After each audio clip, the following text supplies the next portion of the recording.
Don't you just hate that feeling? Fall and winter pass, spring rolls around, and you go to break out those gardening tools, and they're just not in the shape you remember them being in. In fact, some of them are downright busted. Like this unique gardening tool that works a little bit like a pick with two functions. The spikes on the back helping to bust up and pry roots out of shallow earth, and the other side like a chisel that can hack its way through. It would be useful if it was in better shape. So the handle is quickly fixed by reinserting it and driving a large screw into the head.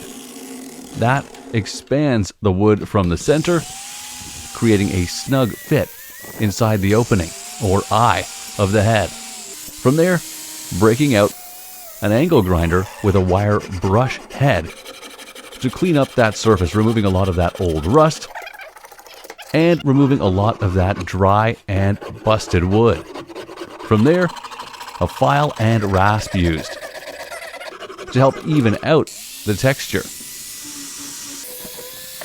Then, a more serious angle grinding disc used. Now to help sharpen the edge of that tool head, one side and then the other. But that's not the only method that's going to be used for cleaning up this tool. Some sandpaper affixed to the table, and a few different grits used to get it to a almost razor sharp finish in the end. Another special file used to get in between those two prongs, helping to sharpen them as well as clean away any of that surface rust before more sandpaper is broken out, a strip used to get into those tight spaces. Already looking a whole lot better. There's just a few more steps before this can be put back to work. Cutting away that deformed end. Cracked and busted, it's a point that could easily cause splintering that could seriously hurt someone. So the base then sanded down, rounded around those edges, and the rest of the handle smoothed out as well.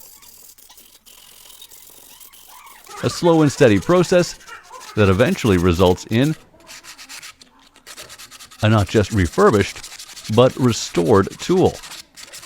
One that can be put back to work at last, helping to strip away those small clumps of grass and breaking up those nasty roots.